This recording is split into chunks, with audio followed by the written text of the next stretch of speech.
I really wasn't connected to the disability community. And really, given the shame and stigma around disability, the last thing I wanted to be categorized as a person with a disability. There's such a negative stereotype around that. Right. It's And great for getting dates when you're a young man, I'll tell you. exactly right.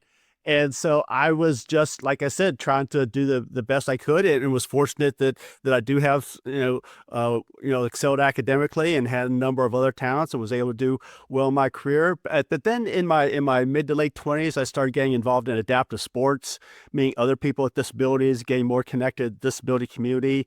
And then about around 2012, 2013, just started getting involved with disability in the workplace at Johnson & Johnson. And through my, just being connected with the disability community, I started seeing examples of how people with disabilities would often be marginalized. For example, I almost missed a flight for work because the elevator was out of service at the Newark airport.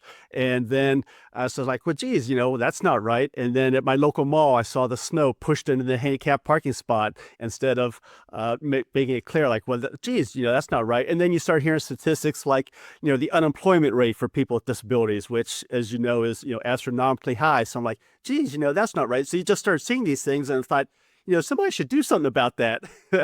And then If somebody is me, Doug. yeah, exactly. And that dawned on me, well, wait a minute, maybe I can help with that. And what really kicked it off in a big way for me is Johnson Johnson had an internal TED Talk program.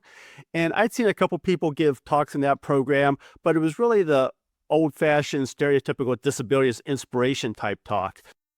Like, if my 10-year-old son with a hearing impairment can play low league baseball, then by God, I can do anything, type talk. And that's fine, but that's not really what it's like to live day in and day out with disability. So I thought, yeah. So I thought, well, let me do a talk about disability perspectives and misconceptions, and it really took off and became one of the most popular talks globally at J&J. And so I kept getting invited to talk to different groups around the company, and that just led to more and more conversations.